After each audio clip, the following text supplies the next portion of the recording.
вечер, господа. Я хочу,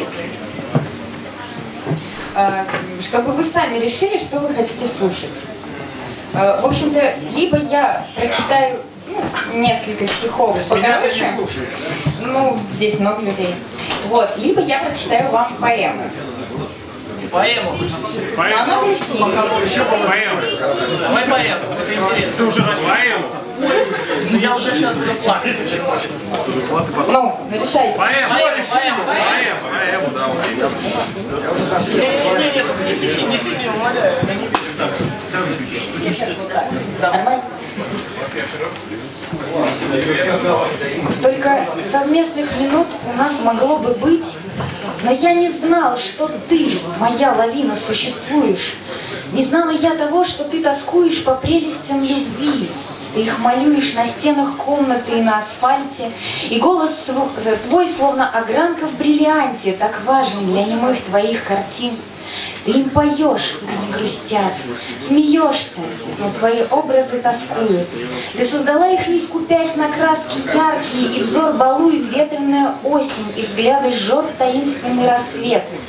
Не знала, что ты, моя лавина, существуешь, но я теперь готов принять обет той вечной верности, что называется любовью. Сковать себя готов навек. Мне знать бы, что лавина существует, и знать, что счастлив каждый человек, что видит столь прелестное создание, явившееся не во сне, а наяву, причудами наполнены, как небесами, глаза бездонной впадины любой. Ромео не герой ей, и романы написаны не для нее, ей мир иной послужит утешением. Представить мы не сможем никогда, что видела лавина жизни пред лишением. Одно лишь знаю, она счастлива была. А мне скитаться по долинам, по океанам, по горам. Я буду видеть, как лавины несут укрытие к ногам. Но это все природная стихия. А ты, мне б только верить, ты была. Пригрезится же на рассвете твой тихий голос, легкий звук шагов. Почувствую прикосновение и снова крикну: я готов, готов уйти с тобой в бездонный и неизвестный мир гробов. Но мне в ответ удар безмолвный и только свет, солнечный свет. Ты не являешься в кошмарах, и благодатный не приходишь сон. Я забываю взгляд твой ясный, но все еще в тебя влюблен. Уже мне кажется легендой твой голос звонкий, небеса, что видел я в твоих глазах, заволокло печальной дымкой прошедших горестных ночей.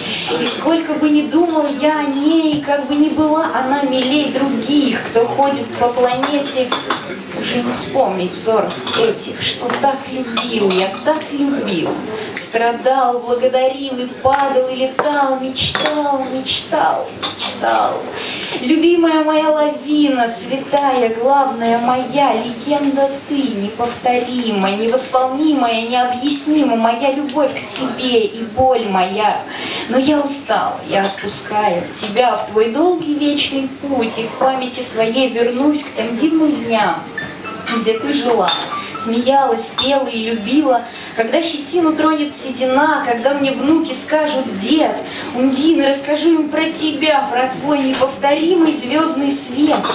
Я запишу потом все мысли, опубликую их в журнал.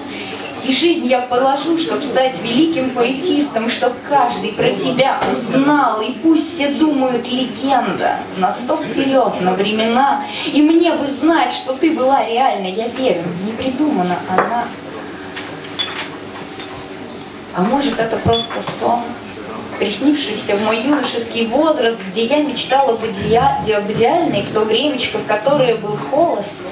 Но нет, моя Ундина, ты дышала, как мог я сомневаться, разве мало того, что каждый год весной я плакать прихожу, но взгляд сухой, и я держу две нежные юные фиалки, а сердце обливается слезами.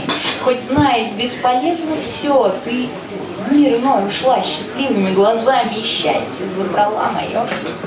Но я собрался, я уверен, ты так хотела счастья мне, но каждый год весной лавина я буду плакать о тебе. Не гневайся и спи спокойно, забывшись вечным ярким сном.